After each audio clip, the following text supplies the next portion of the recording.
Good morning, अस्सलाम वालेकुम। Rising Pakistan में आपको कहेंगे खुश आमदीद। मेरे साथ हैं मोहम्मद शुएब, मेरे साथ है सबीन फारूक। राइजिंग पाकिस्तान में अब आपको कहते हैं खुश आमदीद। क्या आपको लगता है कि आप अभी अपने कंफर्ट जोन में हैं?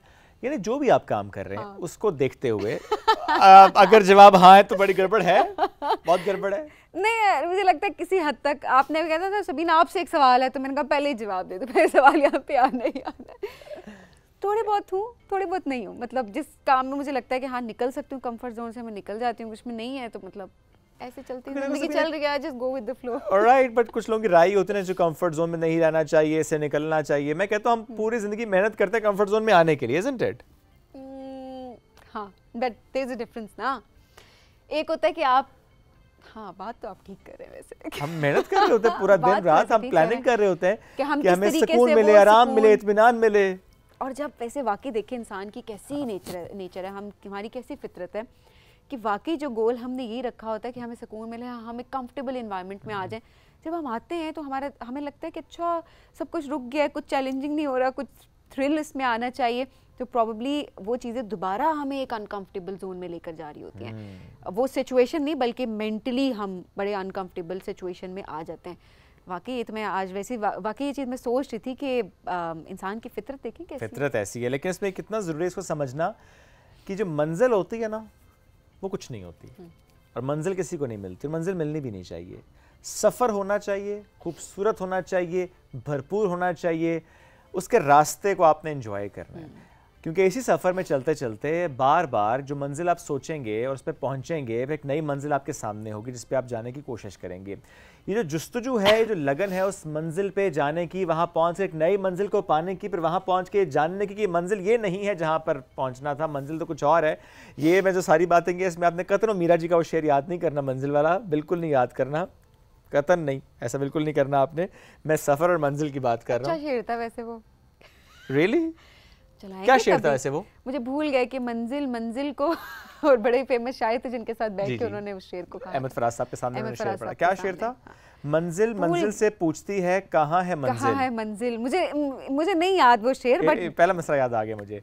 मंजिल से पूछती है कहाँ है मंजिल, आ गया था, भूल गया ना, भूल गया कोई बात नहीं। मंजिल ने मंजिल को जवाब दिया कि ये वहाँ है मंजिल। ये नहीं था। उन्होंने छोड़ो मंजिल को। अच्छा बात सुनो, उन्होंने अपनी क्रिएटिविटी उसमें दिखाई और उनकी डीप थॉट्स उसके अंदर इन्वॉल्व थी, तो आई रियली रिस्पेक्ट दैट। नहीं, वो तो हम सबको करनी भी चाहिए, अपनी अपनी थॉट प्रोसेस होती है सबकी, बिल्कुल। लेकिन मैं बात करूँ कि मंजिल को छोड़ दीजिए, सफ़र पे फोकस करना चाहिए। सफ़र बहुत ज़्यादा ज़रूरी होता है और ये सफ़र उर्दू वाला सफ़र ही होना चाहिए। कभी कभी अंग्रेजी का सफ़र हो जाता है जिस पे आप फिर और मेहनत करते हैं ताकि अंग्रेजी के सफ़र को आप उर्दू के सफ़र में कन्वर्ट कर लें, जो कि बहुत अच्छी बात होती है। राइजिंग पाकिस्तान के सफ़र को आगे बढ़ाएं आज का, उसके लिए ब्रेक लेनी पड़ती है, तो ब्रेक ले लें। तो ब्रेक लेंगे। एक सफर का एक हिस्सा है ब्रेक, उस ब्रेक पे जाते हैं, ब्रेक से वापस आएंगे तो इस सफर को कंटिन्यू करेंगे। इस सफर में नए नए रास्तों की तरफ जाएंगे। स्टे विद अस।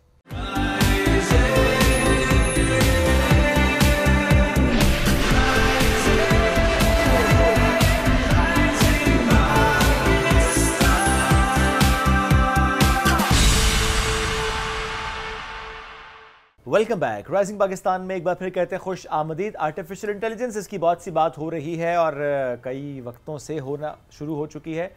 अब तो इसकी पॉलिसी की बात भी होती है, इसकी यूज़ की बात भी होती है, इसके एथिकल यूज़ की बात भी होती है। और चंद दिन पहले हुआ ये कि एक लीडिंग न्यूज़पेपर पे एक आर्टिकल था और उसमें जो एंड वाला पैराग्राफ था उसने बताया कि वो AI से अच्छा, अब कैसे पता लगता है AI जनरेटेड पैराग्राफ? उस पे एक्चुअली उन्होंने क्लोजिंग वाला पैराग्राफ काटा नहीं था ना। अच्छा, क्लोजिंग वाला मैंने पढ़ा नहीं था। So, वैसे लिखा हुआ ये था। नहीं, वैसे भी एक बात बताती हूँ कि पहले आप बताएं फिर बताती हूँ। उसमें क्लोजिंग में लिखा हुआ था जिस तरह चैट GPT या कोई भी और सॉफ्टवेयर होता है वो आपको एंड पे कहता है कि if you want a more refined version and if you want me to do this तो मुझे बताएं, तो वो पैराग्राफ भी साथ ही पेस्ट हो गया था। अच्छा, दूसरी बात ये वो डैश जो आती है ना लिखते हुए, तो AI चैट GPT से जब भी आप कोई पैरा रिफ्रेज करते हैं या फिर आप कोई भी कंटेंट जनरेट करते हैं, तो वो अगर आप उसको रिफ्रेज नहीं करते, आप उसको सेट नहीं करते, तो वो प्रॉपर पता लग रहा होता है कि आपने वो चैट GPT से उसको कॉपी किया हुआ है।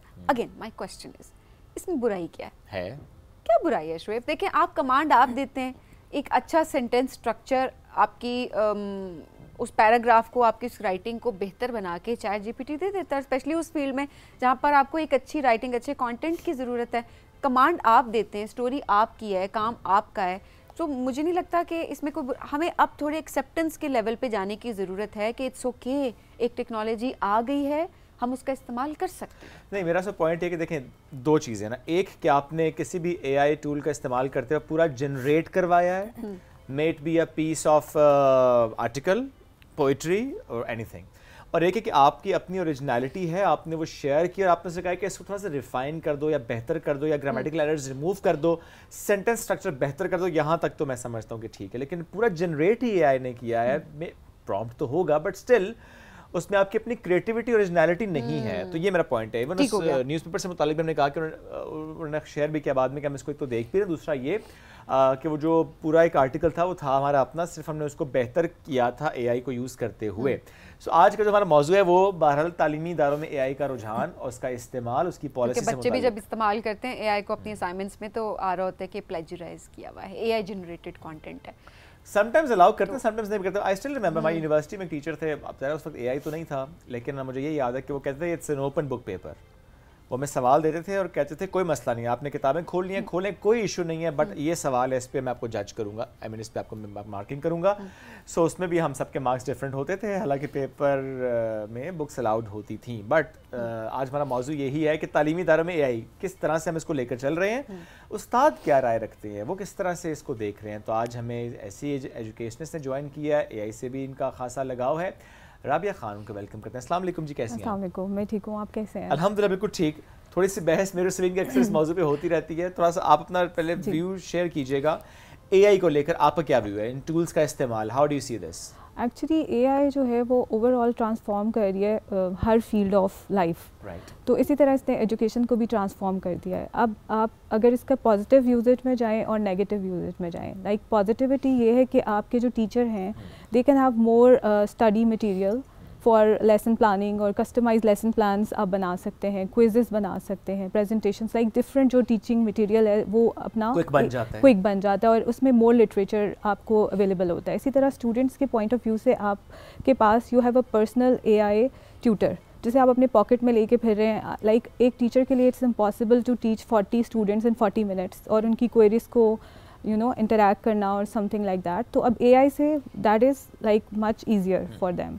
But in the same way इसकी डाउन साइड भी है कि जैसे आप देखें कि यू हैव मेंशन के AI प्लेजरिज्म और इस तरह की चीज़ें हैं, तो बेसिकली जो स्टूडेंट्स हैं उनमें जो चीटिंग कल्चर है वो प्रमोट हो रहा है, like copy paste culture. They don't bother to study and make their assignment और रिसर्च, वो खुद से नहीं करते, वो कॉपी पेस्ट करते हैं और वही होता है कि दे हार्डली बॉदर टू रीड, और वो जो उसमें वो जो फ्रंट उसकी सेंटेंस होता है और लास्ट वो एज इट इज़ आ जाता है। तो अगेन इसमें भी कैटेगरीज़ हैं स्टूडेंट की, लाइक कुछ स्टूडेंट जो हैं, जैसे एक आप ट्रेडिशनल क्लासरूम देखें तो हमें यूजली 2-3 क्लासरूम में चीटर्स मिल जाते हैं, तो वी कैन नॉट ब्लेम कि वो माइक्रो फोटोकॉपी को हम ब्लेम नहीं कर सकते। तो हम इसी तरह जो हमारे जनरेटिव AI टूल्स हैं हम इनको भी ब्लेम नहीं कर सकते, it totally depends on the usage.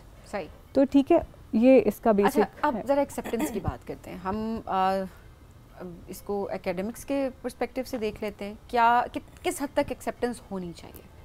देखें, एक्सेप्टेंस अगर आप बहुत हायर एजुकेशन के लेवल पे जाते हैं तो वी हैव टूल्स और पॉलिसीज़ जिससे स्टूडेंट को ये आइडिया होता है कि अगर वो किसी भी किस्म का कॉपी या कुछ करता है, मिसलीड करता है और अपने कॉलेज को या यूनिवर्सिटी को, तो वो उसको कॉम्पनसेशन या फाइन्स होते हैं या वो ब्लैक लिस्ट भी हो सकता है। लेकिन अगर आप हायर जैसे आप कहते हैं कि कॉलेज में देखें या आप हाई स्कूल्स में देखें, उस लेवल पे teachers are not well trained अभी, they don't have much tools कि वो आइडेंटिफाई करें कि स्टूडेंट ने जो है वो कंटेंट कहाँ से लिया है। तो वहाँ पे थोड़ा सा जो बच्चों का लर्निंग फेज़ होता है वो डिस्टर्ब होता है। तो आपका जो एक्चुअली क्वेश्चन था कि उसकी जो एक्सेप्टेंस रेट है, तो वो जो अगर आप रिसर्च पेपर में लिखते हैं या अपने थीसिस में लिखते हैं तो वो तो फिल्टर आउट हो जाता है, but there are still some students जो कि उसका भी लेवरेज लेते हैं कि कुछ चीज़ें जो होती हैं वो ऑटो डिटेक्शन में नहीं आइडेंटिफाई होती, वो उसमें गोस्ट राइटिंग करते हैं। वो दैट इज़ कि आप उसका एक ओरिजिनल कंटेंट लेते हैं, फिर उसको पैराफ्रेज करते हैं, फिर आप उसको ह्यूमनाइज करते हैं and then you show it कि ये आपका वर्क है।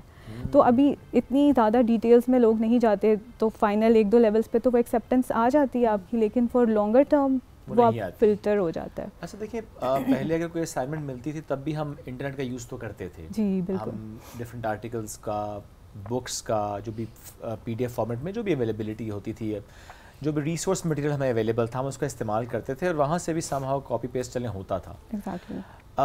वो कॉपी पेस्ट होना, अभी आप AI के थ्रू जो चीज़ें ले रहे होते हैं, कॉपी पेस्ट कर रहे होते हैं, उसमें क्या फ़र्क है? आपको लगता है कि इसमें डेटा ज़्यादा बेहतर होता है, रिफाइन होता है? अगर पढ़ लें बाद में तो ये ज़रा ज़रूरी है। कॉपी पेस्ट पहले भी था, अभी भी है, लेकिन पढ़ना इंपॉर्टेंट है, उसको अंडरस्टैंड करना, कंज्यूम करना इंपॉर्टेंट है। देखिए आपको अगर आप AI रिसर्च में यूज़ कर रहे हैं तो यू कैन यूज़ इट कि आप AI से आइडियाज़ लें, उससे कहें कि मुझे ये जो इम्पॉर्टेंट इवेंट्स हैं वो बताएं, लेकिन आप उसको क्रॉस चेक करें, उसके रेफरेंसेस लें। जो हमारी ट्रेडिशनल रिसर्च है उसमें आपके रेफरेंसेस इंक्लूड होते हैं। आप रेफरेंसेस कोट्स में इंक्लूड करते हैं किसी भी पेपर में या रिसर्च आर्टिकल में, तो वो चीज़ बिल्कुल यहाँ पे AI में भी अडाप्ट आप कर सकते हैं। बट द प्रॉब्लम इज़ कि आप एज इट इज़ ना लिखें। पीपल आर गोइंग, मतलब जो इसमें मैं हमेशा ये कहती हूँ कि जो हमारे स्मार्ट स्टूडेंट्स हैं वो स्मार्टर होते जा रहे हैं और जो लेज़ी हैं वो लेज़ियर होते जा रहे हैं। ये मसला है, क्योंकि जो स्मार्ट हैं तो वो स्मार्ट वे देख रहे होते हैं। इवन आपकी वो उसका प्रोडक्टिव मीनिंगफुल यूज़ कर रहे हैं। जी ऐसे ही है। तो फिर इस तरह से प्रॉब्लम्स तो आएंगे। Totally depends on the uses. तो आप अगर देखना चाहते हैं कि AI से भी वो कंटेंट आप रिसर्च अच्छी कर सकते हैं, it's a very good, it's an add on कि आपके लिए एक अच्छा टूल मिल गया। तो लेकिन उसका फिर अगेन डिपेंड है कि आप उसको ब्रेनस्टॉर्मिंग के लिए, रिसर्च के लिए, आइडियाज़ के लिए उसको लें और as it is copy paste ना करें। सही है, लेकिन पता नहीं somehow तुम करवा के रहोगे कॉपी पेस्ट? नहीं मैं कॉपी पेस्ट नहीं करवाना चाह रही, कर भी लें तो कोई मसला नहीं है। देखा गुंजाइश निकलवा रही है। आप जो राइट देखें, अगर कोई प्रोफेशनल है, अब कोई कॉर्पोरेट सेक्टर में अगर उसने 200 या 2000 ईमेल्स करनी है और वो AI से जनरेट कर रहा है और जहाँ पे उसके 2 आवर्स लगेंगे फॉर एग्जांपल, और अगर वो AI से जनरेट करके उसको 30 मिनट्स में, लेकिन उसे पढ़ता है, क्योंकि आप फ़ौरन फ़िल्टर हो जाएंगे अगर आपने कहीं भी कोई चीज़ गलत लिख दी, तो वो तो उसकी एफिशिएंसी को बूस्ट कर रहा है। लेकिन हम अगर एजुकेशन पॉइंट ऑफ व्यू से बात करें तो स्टूडेंट्स, अभी रिसेंटली आपका गूगल लेंस है, तो जितने ऑनलाइन क्विज़ेज़ होते हैं कैमरा के सामने, अगर आप थोड़े से इधर उधर हों, आप गूगल लेंस से फ़ौरन हेल्प ले सकते हैं। तो वो जब आप एग्ज़ाम सेंटर में बैठेंगे ना, ट्रेडिशनल एग्ज़ाम सेंटर में कहीं पे कैमरास नहीं होंगे, फ़ोन्स नहीं होंगे, तो वो स्टूडेंट फिर आगे नहीं जा सके। I was about to ask this question कि आपने असाइनमेंट्स तो कर ली, आपने इस्तेमाल भी कर लिया, आपको लगता है आप स्मार्ट भी बहुत हो गए, लेकिन हमारा जो एवल्यूएशन मेथड है वो तो अभी भी ट्रेडिशनल है। एग्जैक्टली। और वो समहाउ रहेगा। अच्छा, चेंज कर सकते हैं उस सिस्टम को, होना चाहिए अब आपकी नज़र में एज एन एजुकेशनिस्ट? आपको क्या लगता है, क्या अब हमें थोड़ा सा हमारा जो एग्ज़ाम सिस्टम है, इवैल्यूएशन सिस्टम है, उसको मज़ीद एडवांस किया जाना चाहिए? जी, इसको करना चाहिए और हो भी रहा है। लाइक आपके कंप्यूटर बेस्ड एग्ज़ाम्स हैं तो इट इज़ हैपनिंग, और वो आपके कुछ, अगर आप गूगल वगैरह पे या कोई इंटरनेशनल लेवल पे जाके एग्ज़ाम्स देते हैं तो वो आपको कैमराज ऑन रखते हैं और वो प्रॉपर आप ब्राउज़र में भी कोई और नेविगेट नहीं कर सकते हैं। तो they are I think advance. तो अभी कुछ लेवल हैं जो पुराने ट्रेडिशनल उस पर चल रहे हैं, तो डेफिनेटली एडवांसमेंट तो नेसेसरी है। हाँ, बिकॉज़ ये तो आप एक लेवल की बात करिए ना कि वहाँ पर ऐसे हो रहा है, बट जनरली बिकॉज़ हमने अब बच्चों को हमने ग्लोबल अपॉर्चुनिटीज़ के लिए तैयार करना है और वो सारी अपॉर्चुनिटीज़ लिंक हैं अब टेक्नोलॉजी के साथ, AI के साथ। तो अगर हम अपना एग्ज़ाम मेथड वो चेंज नहीं करेंगे, पूरा सिस्टम हमारा नहीं चेंज होगा, तो बच्चों को तो हम उसी ट्रेडिशनल माइंडसेट के साथ, उसी टीचिंग मेथड के साथ हम लेकर चल रहे हैं जो ट्रेडिशनल है, तो फिर बच्चे हमारे किस तरह से कंपेटिटिव होंगे मार्केट के लिए? देखिए, अभी हमारी गवर्नमेंट ने एक national artificial intelligence policy launch की है जिसमें वो ट्रेनिंग करवा रहे हैं, डिफरेंट उसमें पॉइंट्स हैं। तो इसी तरह आप हमारे जो क्लासरूम्स हैं ऑलरेडी, अगर आप जाएं, एक UK में रिसर्च हुई थी और उस रिसर्च में उन्होंने एजुकेटर्स पे डिफरेंट उनके जो है ना सर्वेस के अकॉर्डिंगली कुछ इन्फॉर्मेशन ली, जिसमें से 50% एजुकेटर्स जो हैं वो ऑलरेडी AI यूज़ कर रहे हैं, जिनमें से 41% ये कहते हैं कि हमें लगता है कि हम चीटिंग कर रहे हैं, हम AI यूज़ कर रहे हैं और हम चीटिंग कर रहे हैं, और 31% टीचर्स ये कहते हैं कि हमारे पास जो स्टूडेंट्स हैं वो हमसे ज़्यादा नॉलेजेबल हैं, like they are more well aware of technologies.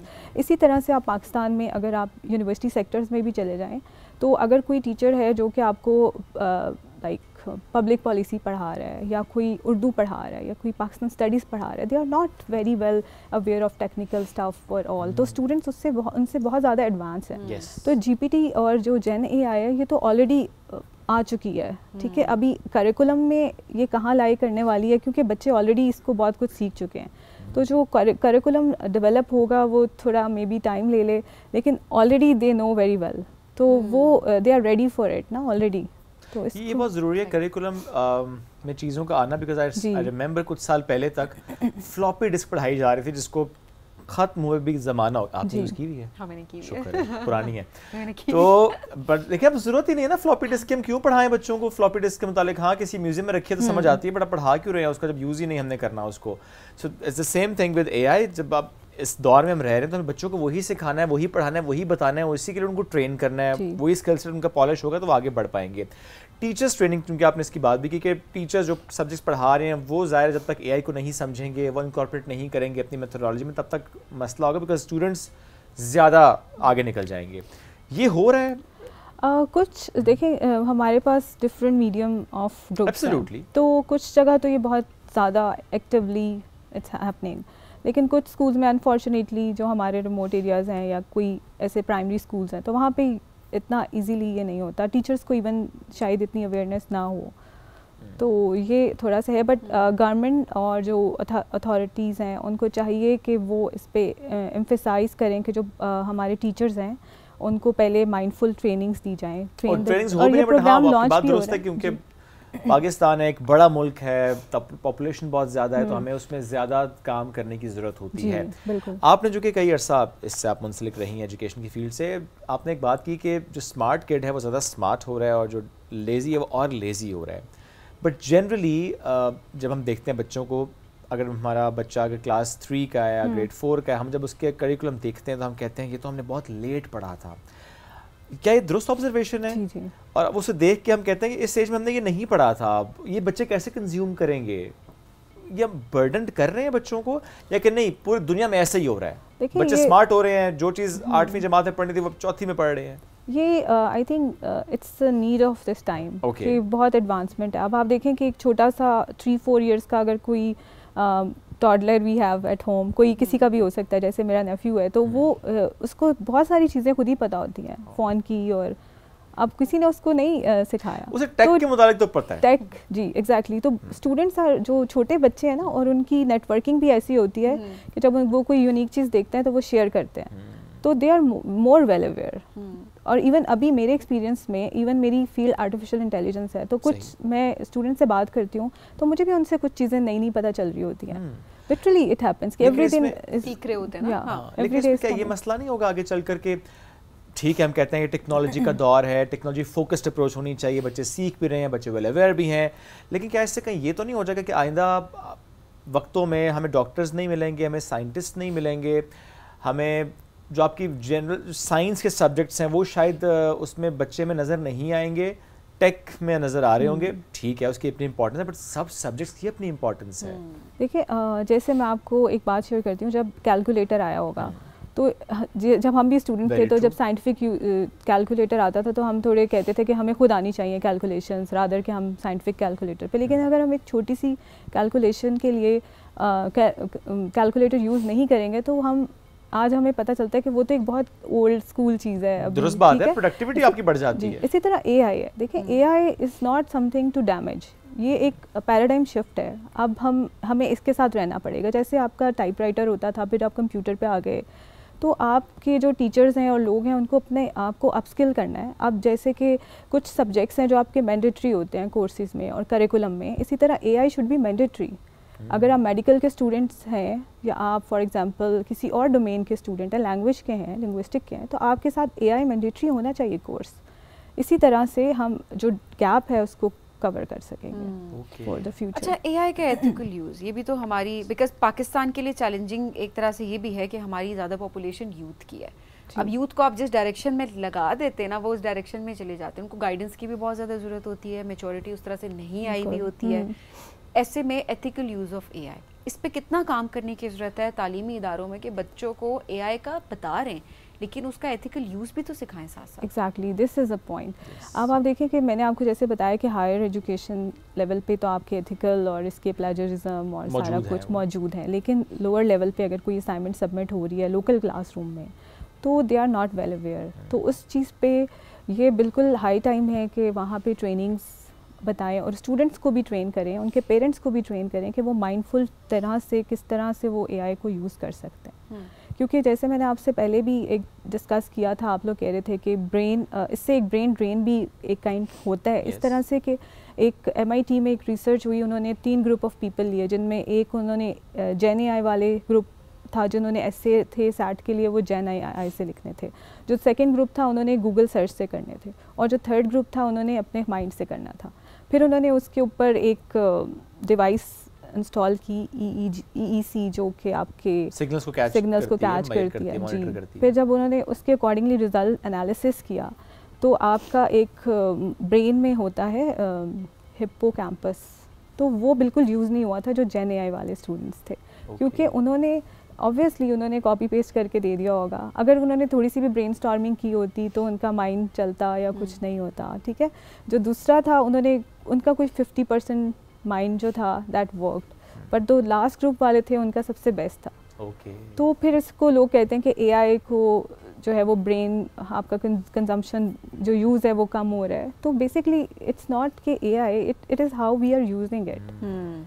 तो ये कल्चर जो है ना, ये कहते हैं टेक्नोलॉजी का तो कसूर नहीं होता ना, जो यूजर्स होते हैं उनका कसूर होता है। टेक्नोलॉजी अच्छी बुरी नहीं होती, उसका यूज़ अच्छा या बुरा होता है। तो ये हमें डिफ़ाइन करने की बहुत ज़्यादा ज़रूरत है कि हमने किस तरीके से उसका इस्तेमाल करना है। आजकल एक और ट्रेंड जो है वो सोशल मीडिया पे हमें देख रही होती है और आए दिन AI को लेके, जहाँ दुनिया AI को बहुत बेहतर चीज़ों के लिए तरक्की के लिए इस्तेमाल करी, अपने मुल्क की तरक्की के लिए, किसी फील्ड को आगे ले जाने के लिए, वहाँ पर हम सिर्फ ये तस्वीरों के ट्रेंड से नहीं निकलते। फलाने से मिला था ये कहने के लिए आप AI जनरेटेड पिक्चर लगा देते हैं। नहीं, और शुएब आजकल भी तो वो आई हुई है ना, एक बर्फ़ में खड़े हुए हैं और स्नोफॉल हो रही है और वो दो तीन इकट्ठी पिक्चर्स आ जाती हैं, उसका कोलाज बना के वो अपलोड हो रही हैं। AI generated, I don't know, मैं यूज़ नहीं करती, मुझे नहीं पता कौन सा टूल है, बट उस तरह के पिक्चर्स वो ट्रेंड बन जाता है। तो वो मैं एथिकल यूज़ इस पर्सपेक्टिव कि आप अपनी सेफ्टी, अपनी जो आपकी प्राइवेसी है उसका भी लोग अब नहीं ख्याल रख रहे होते। क्यों? क्योंकि वो फिल्टर करके आपके फेस को इवन दिखा के, फेस कट को अच्छा दिखा के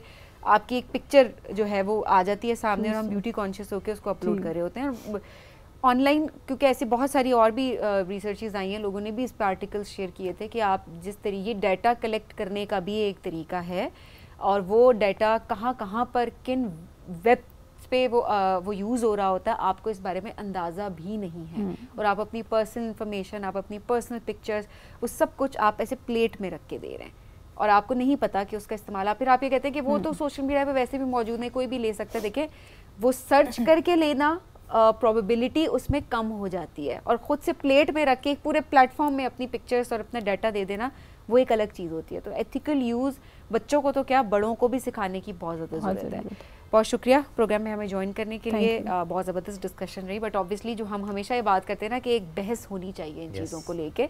बहस की बात करूँ, झगड़े की बात नहीं करूँ। बहस और झगड़े में बड़ा फ़र्क होता है। तो बहस यानी कि जो एग्जैक्टली एक बहस होनी चाहिए ताकि डिफरेंट पर्सपेक्टिव हम सबके सामने आए और हम उसमें से बेहतर क्या है अपने लिए वो चूज़ कर सकते हैं। नाज़रीन, हम बढ़ेंगे एक ब्रेक की जानिब। स्टे विद अस।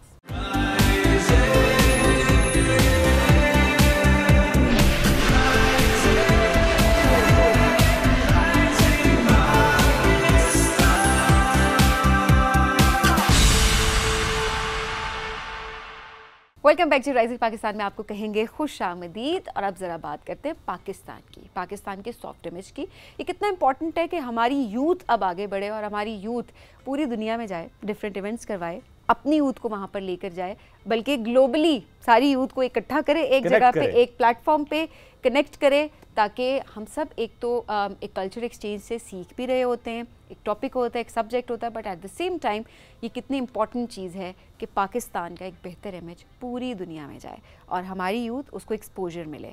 अब हम यही कहते हैं कि बहुत महंगा होता है, कहीं पर ट्रैवल करें, कोई कॉन्फ्रेंस हो जाती है, फुली फंडेड हो तो बेस्ट है, लेकिन अगर ख़ुद से पे करना हो तो बड़ा मुश्किल हो जाता है, वीज़ा प्रोसेस एंड एवरीथिंग।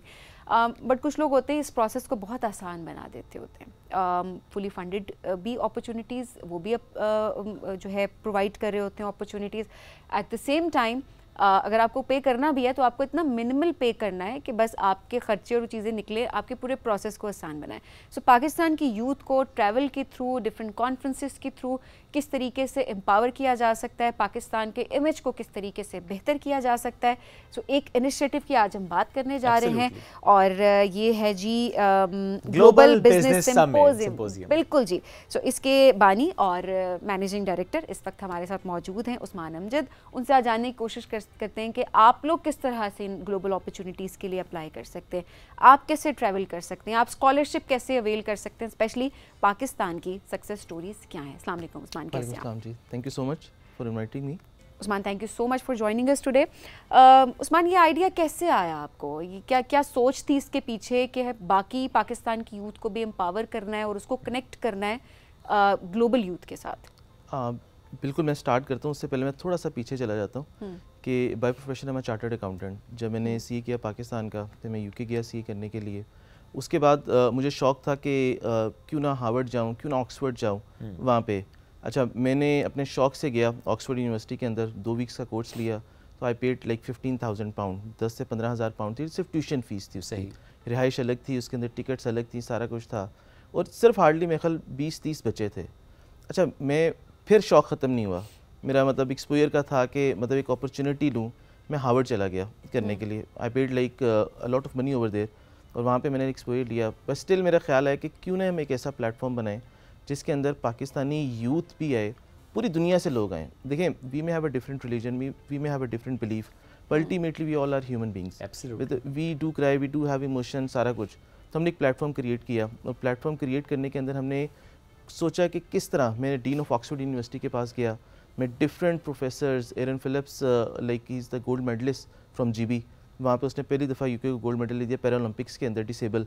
मैं उनके पास गया, मैंने उनसे पूछा कि मैं एक सेशन, ट्रेनिंग सेशन क्रिएट करना चाहता हूँ, youth leadership certification, global leadership, business management के ऊपर, एआई के टॉपिक के ऊपर, कि आप लोग इसमें मुझे कैसे हेल्प कर सकते हैं। मैंने उनसे ट्रेनिंग्स के सेशन किए, मैं यूनिवर्सिटी में गया, उनसे मैंने वेन्यूज़ की बातें की।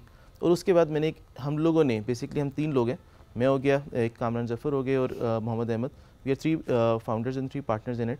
और हमने एक ऐसी अपॉर्चुनिटी की और हम डिफरेंट फील्ड्स के हैं, one is chemical engineer, other is computer guy, मैं चार्टर्ड अकाउंटेंट। हमने सब ने मिलकर कोशिश किया कि यार एक ऐसा प्लेटफॉर्म क्रिएट करते हैं ताकि लोग आ सकें, उसमें पाकिस्तानी लोग भी आ सकें, उसमें बाहर के लोग भी आ सकें, और एक ऐसा प्लेटफॉर्म होगा जहाँ पे दुनिया से लोग, नेशनलिटीज़ होंगी, हम लोगों से सीखेंगे, कल्चरल एक्सचेंज होगा, हम ट्रेनर से सीखेंगे। वही ट्रेनर जो डीन ऑफ ऑक्सफोर्ड पढ़ा रहा है, जिसका 15,000 ले रहा है, यहाँ पे वो स्कॉलरशिप के ऊपर आया हुआ है, वो बच्चा जो स्कॉलरशिप पे आके पढ़ रहा है उसको कुछ भी पैसे नहीं देने, इससे hardly very small amount of money जो वो पे करता है। लेकिन इसे ऐसी अपॉर्चुनिटी मिली कि बुर्किना फासो एक बहुत छोटा अफ्रीकन कंट्री है, ब्रूंडी, हमारे वहाँ से बच्चे भी आते हैं जिनका पहली दफ़ा लाइफ में ये एक्सपोजर होता है। तो ये एक स्टार्ट था जी, और इसके अंदर अल्हम्दुलिल्लाह हमने अभी तक तकरीबन we have organised events in more than 30+ countries. Wow.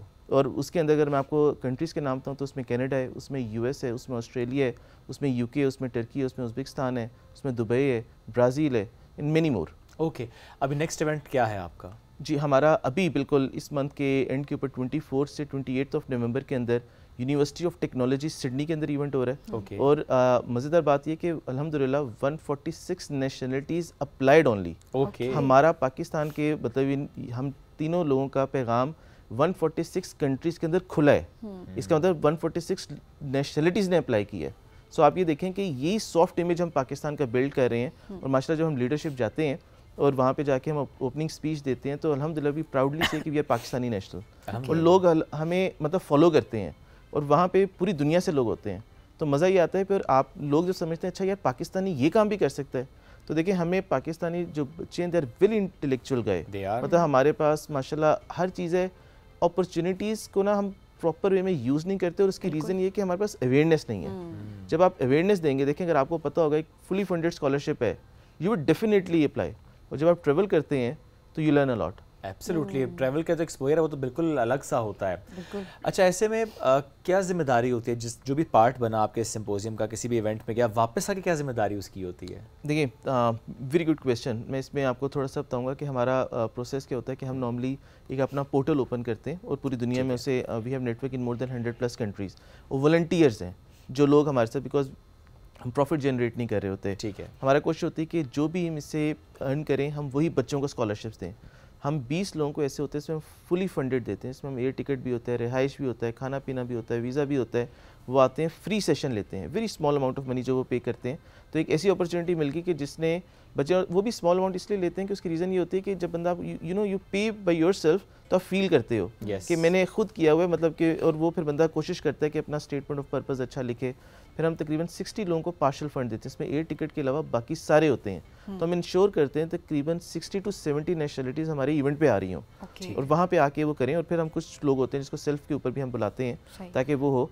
और ये एक ऐसी अपॉर्चुनिटी है जिसके अंदर हम कोशिश कर रहे हैं कि पाकिस्तान का इमेज भी बिल्ड हो, और अल्टीमेटली जब लोगों का नेटवर्क बनता है तो बहुत सारी बिजनेस अपॉर्चुनिटीज़ क्रिएट होती हैं। एक पीरू का लड़का था, एक इस तरह ही कीनिया का लड़का था, और उन्होंने पूरा हॉस्पिटल बना लिया इंडिया के अंदर। अच्छा, मतलब ये एक ऐसी अपॉर्चुनिटी, एक बच्चा आया, उसको बेस्ट बिजनेस प्रैक्टिसेस अवार्ड मिला वहाँ पे हमारे, वो गया नाइजीरिया के अंदर, वो अपनी गवर्नमेंट के पास गया, इन गवर्नमेंट को उसने कहा कि ये मेरा बिजनेस मॉडल सेलेक्ट हुए। जो डेनिश कॉन्सुलेट ने हमारे टर्की में इवेंट हो रहा था, उसने वहाँ पे मुझे ये सबसे, मैं मतलब सिलेक्ट हुआ हूँ, तो $10,000 की ग्रांट उसकी गवर्नमेंट ने दी कि इस आइडिया को आप इंप्लीमेंट करो अपने कंट्री में। तो ये एक ऐसी अपॉर्चुनिटी है जो ये चेंज चल रही है। वो क्या आइडिया था, if you want to share that? देखिए, हम लोगों ने क्या किया कि उसने लेकर आया कि बेसिकली हेंस को, वो उसका एक छोटा सा फार्म था, और उसको वो AI जनरेट कर रहा था कि मैं उसको ट्रेसेबिलिटी लेकर आऊँ। देखिए, अभी अगर मैं आपको, हमने कपड़े मतलब गारमेंट्स पहने हैं तो इसकी कॉटन यान तक ट्रेसेबिलिटी है। उसने क्या किया कि अपने मीट के अंदर ट्रेसेबिलिटी है कि अल्टीमेटली जो मैं खा रहा हूँ, जो मैं लोगों को दे रहा हूँ, वो पता चले कि उसने क्या खाया हुआ है, क्या पिया हुआ है, और कैसे वो ग्रो करके किस जगह पे जो जा रहा है। तो बार कोडिंग सिस्टम में आया, टैगिंग मिली, वो AI का एक मॉडल उसने लेकर आया। और उसको इनोवेशन था कि देखें, ये ऐसी चीज़ें जो फूड में हमें नहीं पता होता हम क्या खा रहे हैं, और आपको ये पता चल जाए कि ये है। जिस तरह आपको मेडिसिन खाते हैं तो बार कोड के अंदर आपको डिटेल आपको होता है, ये बैच नंबर, ये सारा कुछ है। फूड में अल्टीमेट अभी नहीं है। तो वो उसका मॉडल था, और वो जीत गया। Very nice. तो ये तो बड़ी ज़बरदस्त स्टोरीज हैं। थोड़ा फीमेल्स के पर्सपेक्टिव से बताएं, कितनी लड़कियां अप्लाई की, उन्होंने अप्लाई किया, सक्सेस स्टोरीज पाकिस्तान के किन किन इलाकों से जिनको इंटरनेशनल एक्सपोजर मिला? देखिए, नॉर्मली हमारा जो हम रेशो रखते हैं हम उसको इक्वल करते हैं, 50% फीमेल्स होती हैं, 50% मेल होते हैं। और जो पाकिस्तानी है माशाल्लाह, like we have so many people जो पाकिस्तान से आ रही हैं, ख़वातीन, और सोशल सेक्टर के अंदर काम कर रही हैं। मतलब अभी आप कह लें कि फातिमा अनवर एक आपकी हमारी कश्मीर की गिलगित बल्तिस्तान की भी हैं, और उन्होंने आई, और ह्यूज जो एक आप कह लें कि ह्यूमन सेक्टर के ऊपर वो काम कर रही हैं, वो आए फुली फंडेड के ऊपर। कैम्ब्रिज यूनिवर्सिटी में एक अपॉर्चुनिटी मिली, और आके लोगों को बताया, इवन हमारे कश्मीर के बारे में बताया। फिर बहुत सारे लोग आते हैं। मतलब हमारे पास ये होता है कि हम कोशिश करते हैं 50-50 रखें, और पाकिस्तान से हमारे माशाल्लाह आप कह लें कि हर इवेंट के ऊपर मिनिमम 15 to 20 लोग जा रहे होते हैं हमारे साथ। अच्छा, और वो जाते हैं, और वो जाके अपना, और हम हमेशा कोशिश करते हैं कि जिस जगह भी जाएं हम अपनी एम्बेसी को ऑन बोर्ड भी लेते हैं, और हम एम्बेसी के अपने एक्सीलेंस को, एम्बेसडर्स को इनवाइट भी करते हैं। कॉन्सुलेट्स में तो कॉन्सुलेट्स को इनवाइट करते हैं ताकि वो आएँ, वो आके हमारे पाकिस्तान का नैरेटिव पूरी दुनिया के सामने बताएं। तो हमारे हर इवेंट के ऊपर कोई ना कोई पाकिस्तान एम्बेसी से आप कह लें कि जो रिस्पेक्टेड होते हैं वो मौजूद होते हैं, और आके पूरा सेशन देते हैं अबाउट पाकिस्तान। उस्मान, वैसे ये मुश्किल था बिकॉज हमारी यूथ हमेशा कंप्लेन कर रही होती है, हम ये नहीं कर सकते, वो अपॉर्चुनिटीज नहीं है, वो नहीं कर सकते। पहुंचाना इसको, अब इसको इस लेवल पर लेकर जाना कि आपने कहा कि 30+ कंट्रीज में आप इसको ऑर्गेनाइज कर चुके हैं। सो मुश्किल था कनेक्शंस बिल्ड करना, और स्पेशली इस तरह के कनेक्शंस बिल्ड करना कि एम्बेसीज तक भी आपकी रसाई हो, ट्रस्ट बिल्ड होना, एट द सेम टाइम हर जगह पर अकोमोडेशन, देन पैकेजेस, और इस लेवल पे कि लोगों को आप फुली फंड भी कर रहे हो एंड देन पार्शली फंड भी कर रहे हो। क्या चैलेंजेस रहे थ्रू आउट? देखिए, मैं आपको ना इस सवाल के आने से पहले ना कुछ प्रिंसिपल्स बताता हूँ जो हमने फॉलो किए, मैंने भी फॉलो किए अपनी लाइफ में, और मैं हर किसी से शेयर करता हूँ कि आप लोग भी ना फॉलो करें। देखिए, उसमें सबसे पहले अगर मैं थोड़ा सा शेयर करता हूँ, just I take 2 minutes more, I am the best. जब आप सोचते हैं ना कि मैं बेस्ट हूँ, अच्छा, this is not an arrogance, this is a belief in yourself that you are made for something bigger and something better. जब आप अपना बेस्ट वर्जन ढूंढ रहे हैं ना, तो आपका कंपटीशन दूसरे से नहीं, आपका कंपटीशन अपने आप से कि मैं बेस्ट वर्जन कहाँ से हूँ। दूसरा कि आई कैन डू एनीथिंग।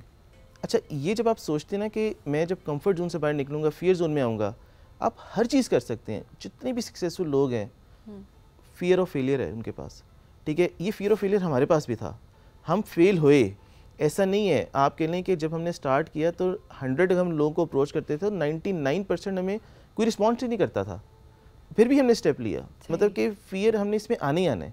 फिर कोई एक्सक्यूज़ नहीं है। देखिए नो एक्सक्यूज़, अगर मैंने एक टारगेट सेट कर ली, जब मैंने सीए करना था तो मेरा था सिर्फ सीए करना है, मतलब लोग कहते थे सीए भी नहीं होता, मतलब वहाँ पे जिस दौर में हमने किया, आई क्वालिफाइड 12 ईयर्स बैक, तो जिस दौर में हमने किया तो उस दौर में लोग कहते थे 100 बच्चा आता है तो 4 बच्चे निकलते हैं, वो करना है, डू एंड डाई है। तो जब एक्सक्यूज़ नहीं होगा ना, एक्सक्यूज़ का मतलब ये कि मैं अपना ना टारगेट को डिले कर रहा हूँ कि जी ये बच्चा फेल हो गया, ये हो गया सारा कुछ। और at the end of the day जो सबसे इंपॉर्टेंट है कि जो हार्डवर्क है ना, hard work beat talent, like when talent doesn't work hard. जब तक आप हार्डवर्क नहीं अच्छी तरह करेंगे अलॉन्ग विद स्मार्ट वर्क, तब तक आप नहीं करेंगे। तो ये सारे फैक्टर्स थे, और फेल आप होंगे, ठीक है, पीपल का ओपिनियन है, वो फैक्ट नहीं है। जब लोग आपको ग्रो होता देखते हैं ना, तो they try to put their insecurities on you. वो चाहते हैं कि अगर ऑनेस्टली स्पीकिंग, जब तक आप अपने आप पे बिलीफ नहीं करेंगे ना, तो कोई आप पे बिलीफ नहीं करेगा। वो चाहते हैं कि आप फेल हो जाएं वहाँ पे, लेकिन जब आप दूसरे को ग्रो करते हैं तो अल्लाह पाक आपको ग्रो करता है। That was the only one factor जिसको हमने कंसिडर किया। हम माशाल्लाह तीनों लगे रहे, और अल्हम्दुलिल्लाह आज हम हर साल में 8 से 9 इवेंट्स कर रहे हैं इन डिफरेंट कंट्रीज। और हर इवेंट के ऊपर वी हैव 60 to 70 नेशनलिटीज़ और 100 to 125 डेलीगेट्स होते हैं क्रॉस द ग्लोब। और हर महीने ही हमारा कोई ना कोई इवेंट, तकरीबन हर महीने इवेंट बनता है। जिस तरह आपने कहा कि अभी आपका सिडनी में है। जी सिडनी में है। ओके, और फिर उसके बाद पेरिस में जनवरी के अंदर हमारा पहले यूएन के अंदर इवेंट है, यूनाइटेड नेशन में, फिर हमारा पेरिस के अंदर इवेंट है, फिर हम फेब के अंदर मेलबर्न के अंदर हम लोगों का इवेंट है, और फिर उसके बाद हम लोगों का कनाडा के अंदर इवेंट है, फिर हमारा उसके बाद कैम्ब्रिज यूनिवर्सिटी के अंदर अपना इवेंट है। तो यूएन में जो इवेंट है, कौन उसका एक बेस्ट कैंडिडेट है उसमें जाने के लिए? देखिए हमारी ऑर्गेनाइजेशन ग्लोबल पीस चेन भी, और हमने जब अपना पूरा स्टार्ट लिया तो that was the starting point कि हमने सोचा कि इतना उस वक्त पीस बाय डायलॉग हमने इस चीज़ को लेकर आए कि आज we may not in a position to take decisions at the moment, but ultimately कल को जब हमारे बच्चे आ रहे हैं इस चीज़ के ऊपर, और हम तकरीबन 70 मुल्कों में जाके अपना पैगाम देते हैं कि यार जब आप बैठे हुए हो, पाकिस्तानी हैं, हम बात कर सकते हैं। हम देखें जब हम बैठे होते हैं कॉन्फ्रेंस में तो हम डिफरेंट कंट्रीज़ साथ बैठे होते हैं, खा रहे हैं, पी रहे हैं, घूम रहे हैं, हमें नहीं आती। When it comes to politics हमें थोड़ा सा हो जाता है। हमने ये इमेज कोशिश किया कि हम लेके जाएं और पीस के ऊपर बात करें, तो हमने यहाँ से पीस के ऊपर स्टार्ट किया। तो यूएन के अंदर हमने इवेंट दिसंबर 24 के अंदर भी माशाल्लाह इवेंट किया, जिसके अंदर हमने यूनाइटेड नेशन के अंदर अपना ग्लोबल पीस चेन का अपना प्राइवेट इवेंट था, और हमने परमानेंट मिशन ऑफ पाकिस्तान के साथ कोलैबोरेट करके इवेंट किया, और इसमें 26+ एम्बेसडर्स थे डिफरेंट कंट्रीज़ में। पैलेस्टाइन भी था, टर्की भी था, चाइना भी था। उन्होंने हमने नैरेटिव दिया कि we all are change makers, we all are peace, हमें चाहिए पीस और हम इसके ऊपर काम कर रहे हैं। अल्टीमेट एम ये है कि हार्मनी, पीस बाय डायलॉग, और लड़के कुछ भी नहीं करना, हमने अल्टीमेटली एक दूसरे को अंडरस्टैंड करना है, और हमें पीसफुल कोएग्जिस्टेंस, हमें डायलॉग के थ्रू, जब यूएन के प्लेटफॉर्म पे डायलॉग के थ्रू चीज़ों का हल हो सकता है तो फिर व्हाई नॉट। एग्जैक्टली। और सिंपैथी नहीं चाहिए, एम्पैथी चाहिए। जब आप मेरे शू में आके मुझे अंडरस्टैंड करेंगे कि मेरा प्रॉब्लम क्या है, तो आप तभी देख सकते हैं कि यार ये ऐसे सोच रहा है। जब आप कहेंगे नहीं नहीं मैं अच्छा हूँ, ये जिस तरह मर्जी मैनेज करेगा, ये मैनेज, जब आप सोचेंगे नहीं मैंने इसको भी ग्रो करना है, मैंने आपको भी ग्रो करना है, तो फिर थिंग्स मूव होती हैं। क्या इसमें ज़्यादातर ये होता है कि जो जा रहे होते हैं आपके इवेंट्स में, वो अपना अपना कोई ना कोई आइडिया पिच करते हैं? जिस तरह आपने पेरू की बात की, और आपने इंडिया में हॉस्पिटल की बात की, और आपने इस तरह फातिमा अन्वर का जिक्र भी किया।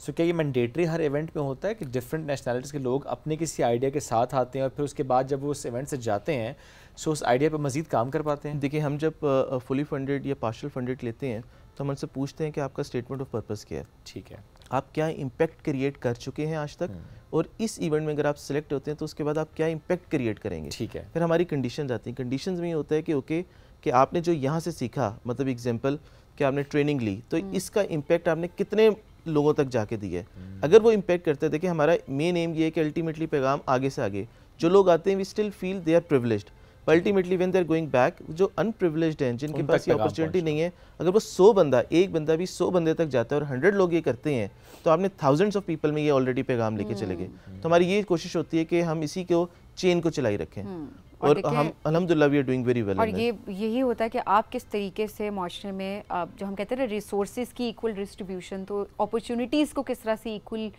लेवल पे आप डिस्ट्रीब्यूट कर सकते हैं, लोगों तक पहुंचा सकते हैं, ये भी हमारे ऊपर एक जिम्मेदारी आती है। और कंप्लेंट्स करने से कुछ नहीं होता, अपने लिए आप कुछ करना चाहें तो आप ज़रूर कर सकते हैं। आखिर में कोई मैसेज जो कि आप देना चाहते हो पाकिस्तानी यूथ को? वेरी इंपॉर्टेंट मैसेज, देखें ब्लेम ना करें और अपॉर्चुनिटीज़ का वेट ना करें, try to create opportunities for yourself. और ये तब तक नहीं होगा जब तक आप अपने कंफर्ट जोन से बाहर नहीं आएंगे। एब्सोल्युटली, ठीक है, अपने कंफर्ट जोन से बाहर आएँ, फियर जोन में आए और अल्टीमेटली लर्निंग और ग्रोथ जोन में जाएं।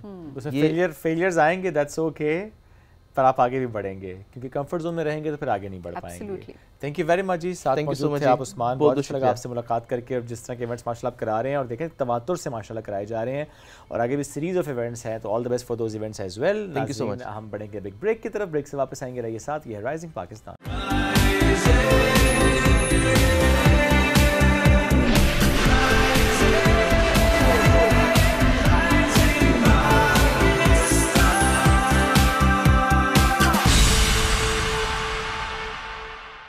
वेलकम बैक, राइजिंग पाकिस्तान में एक बार फिर कहते हैं खुश आमदीद। और अभी हम बात करेंगे होम बेस्ड एंटरप्रेन्योर की, जिस तरीके से उन्होंने अपना सफ़र का आगाज़ किया और उसको लेकर वो आगे बढ़ रही हैं। सुमेरा मुनीर इनका नाम है, और इनकी ख़ासियत ये है कि इनके जो डिज़र्ट्स हैं, जो इनके केक्स हैं, जो इनके खाने हैं, उसमें एक हमें अरब की झलक नज़र आती है। चूँकि इनके जो वालिद साहब हैं वो लिबिया में रहते थे, इनका कुछ टाइम वहाँ गुजरा।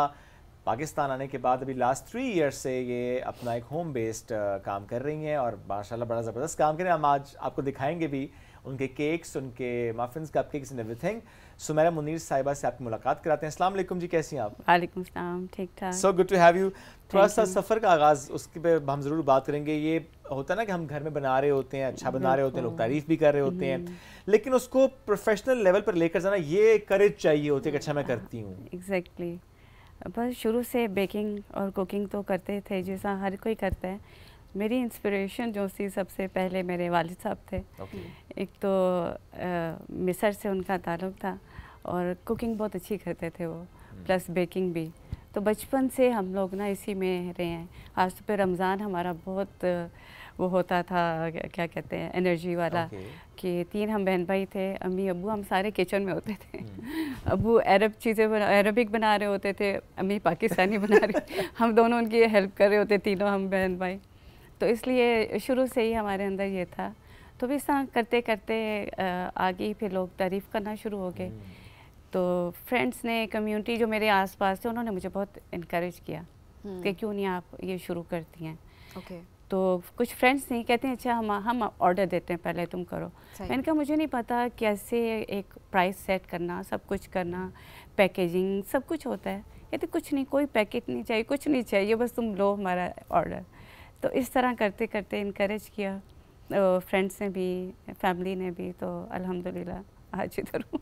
चलें, ज़बरदस्त। ये तो आपने बड़ा अच्छा अपना सफ़र जो है उसका आगाज़ किया। क्या चैलेंजेस फेस किए? ये जो जितना डर था कि पैकेजिंग नहीं आती, ये चीज़ नहीं आती, प्राइस सेट नहीं किया, फिर मार्केट को देखते हुए, बिकॉज बेकिंग के लिहाज से भी देखा जाए तो काफ़ी ज़्यादा कंपटीशन है मार्केट में। बहुत ज़्यादा कंपटीशन तो है, और होम बेकर्स इतने अच्छी भी आ गई हैं क्वालिटी की, क्योंकि हम जो बेस्ट चीज़ होगी ना वो क्वालिटी आपको देगी, सफाई, हाइजीन और सब कुछ जो देखते हुए ना।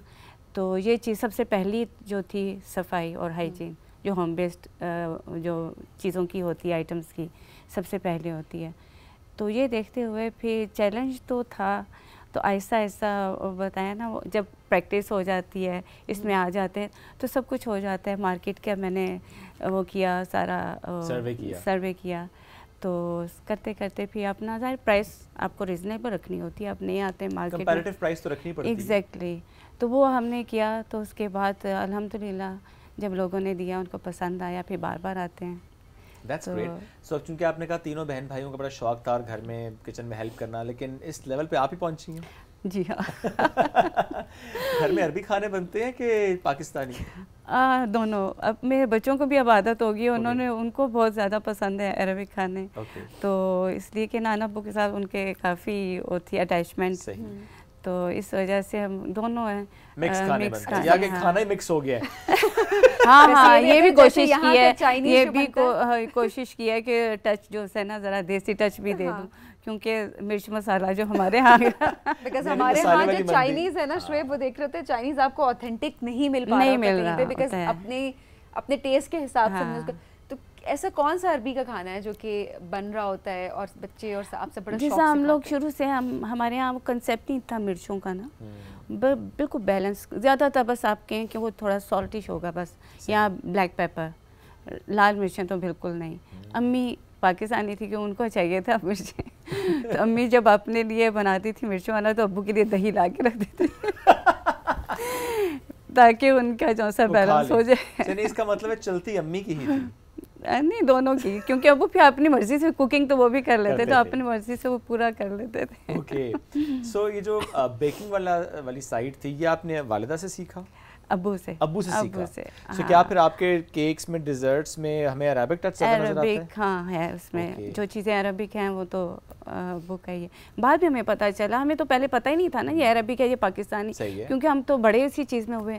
फिर जब लोगों ने कहा कि ये चीज़ डिफरेंट है, ये क्या चीज़ है, फिर हमें पता चला क्योंकि आपके लिए नॉर्मल थी ना, बिकॉज़ आपके किचन में अवेलेबल थी, आप लोग खा रहे थे, आपके लिए नॉर्मल थी। एग्जैक्टली। देखा, चलते हैं साथ उस तरफ और कुछ साथ साथ देखते हैं कि आज हमारे इसी सेट पे, इस कॉर्नर पे केक भी है और कपकेक्स भी हैं, कुकीज़ भी हैं गालिबन। हाँ, वैसे बहुत मज़े की चीज़ें और बड़े मज़े की खुशबुएं भी आ रही हैं यहाँ से। क्या बात है। So it's a beautiful cake. ये बड़ा आपने ब्लैक और रेड हाँ, राइजिंग पाकिस्तान भी लिखा है। थोड़ा सा मैंने कहा स्ट्राइकिंग कलर्स और शॉकिंग। वेरी नाइस, बहुत ज़बरदस्त लगा। चॉकलेट केक है विद बटर क्रीम के साथ, और ये है फॉन्टेन के। और ये इतनी नीटनेस है इसके अंदर, स्पेशली ये जो फ्लावर्स हैं एंड एवरीथिंग। सो ये भी बड़ा टाइम चाहिए, बहुत टाइम टेकिंग। हाँ, ये तो है, बहुत टाइम टेकिंग। जी, एडिबल है, ये लीव्स भी एडिबल है। ये हाँ जी, फॉन्डेंट है, ये लीव्स वेफर्स के हैं, खुद बनाए हैं। ये भी एडिबल है। नॉर्मली हम देखते हैं कि एडिबल नहीं होते, ऊपर हमें उतारना पड़ता है, वो मोती सितारे सब उतारने पड़ते हैं। ये नहीं है, ये एडिबल नहीं है, लेकिन ये लीव्स एडिबल है, इसकी वायत तो नहीं है, बाकी सब कुछ एडिबल है। वंडरफुल। और कपकेक्स? हाँ, कपकेक्स जो हैं ये वनीला के हैं और फ्रेश क्रीम के साथ इसकी वो आइसिंग की है। एंड दिस इज अरबिक मामूल बिल तमर। ये मुश्किल नाम था, दोबारा बताएं आराम से। मामूल बिल तमर मतलब मामूल बिल तमर, मामूल हम कहते हैं मामूल। अच्छा, ये मामूल से हट के डिश है, नाम भी मामूल।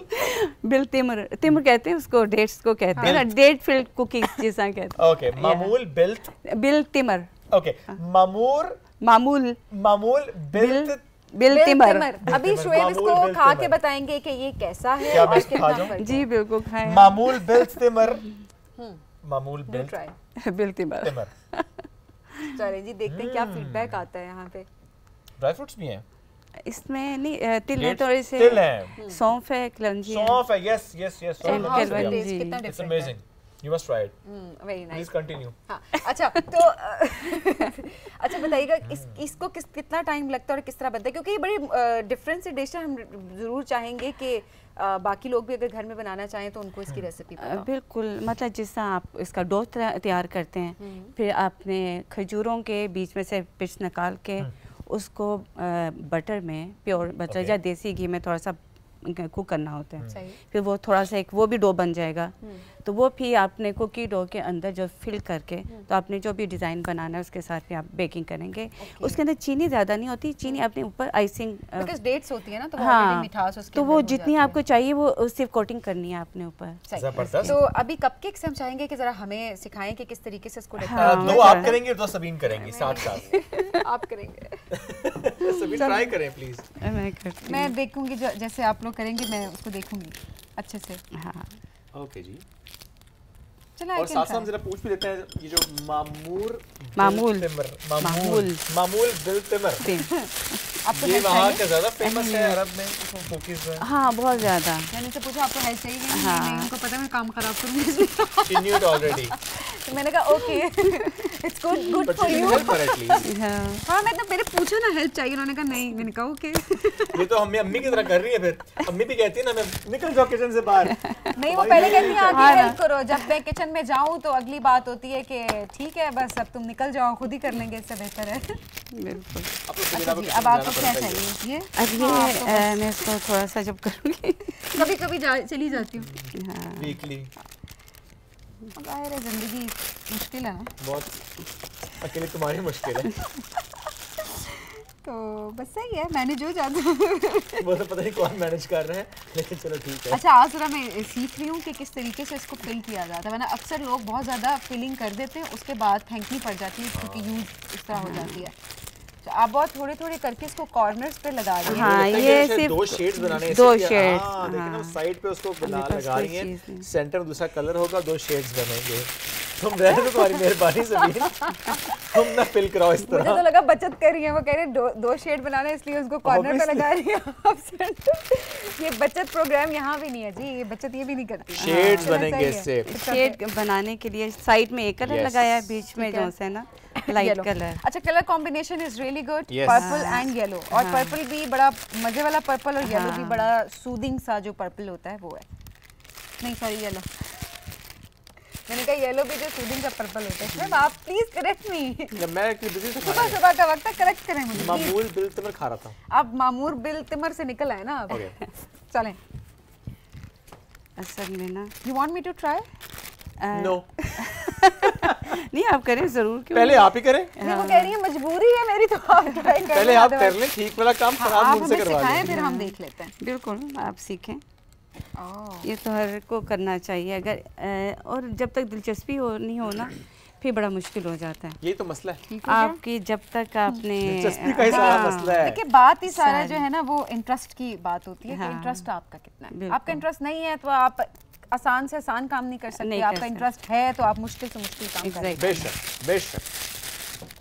नो, मैं हमेशा मुश्किल काम इंटरेस्ट के साथ अच्छे से कर लेती हूँ। जी, थोड़ी सी है। चैलेंज लें, देखिए हर चीज़ को चैलेंज लेके Exactly. करेंगे ना तो वो ज़रूर होगा। जिंदगी में आपको कंफर्ट जोन, आज हम ओपनिंग में बात करते हैं ना कि कंफर्ट जोन से निकलना कितना इंपॉर्टेंट है, तो आपको कंफर्ट जोन से निकलना है। इफ यू थिंक आप बेकिंग नहीं कर सकते तो आपकी ये सोच है यहाँ पे, सिर्फ आप कर सकते हैं। अब हर जैसे चीज़ अगर आपको कर सभी लगता है कि किचन में आप नहीं जा सकते, काम नहीं कर सकते, खाना नहीं बना सकते, लेकिन मैं आपकी जाती सोच हूँ, है। मैं खाना बनाती हूँ, मैं सारे काम करती हूँ, मैं बर्तन धोती हूँ, मैं सफाई करती हूँ। आई डू एवरीथिंग, जो कि तमाम औरतें या तमाम मर्द, बहुत सारे मर्द भी मैंने देखा है घर के काम करते हैं, और वो करना कर भी रहे चाहिए, होते हैं। और बेहतर it's- आपका घर है, आपने ही काम करना है ना, और किसने करना है? साथ वाले तो नहीं आएंगे। साथ वाले तो नहीं आएंगे कि आओ जी आके ना खाना पका के दे मैं कर रही हूँ। दे। चलिए जी देखें जी, 2 colour, wow, oh very nice, हाय हाय जबरदस्त। It's very easy.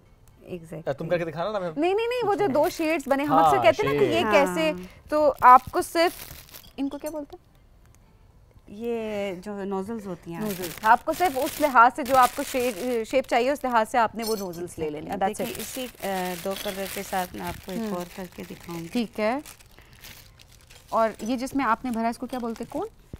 जी हाँ, ये कौन? बैग्स होते हैं, आइसिंग बैग्स। आइसिंग बैग्स होते हैं। ओके, तो ये आपने आइसिंग बैग्स लिए, उसके साथ Exactly. आपने डिफरेंट नोजल्स ले ली जो आपको शेप चाहिए, जो हाँ, आपने exactly. सोचा हुआ है वो नोजल आपने इसके अंदर, अच्छा पहले इसको प्लेस करते हैं, उसके हाँ बाद जी। इसके ऊपर ऐड मैंने करते ये हैं। किया ना, अगर मुझे एक ही आइसिंग के साथ डिफरेंट डिजाइन बनाने हैं, तो मैंने एक में डाल लिया है। सही।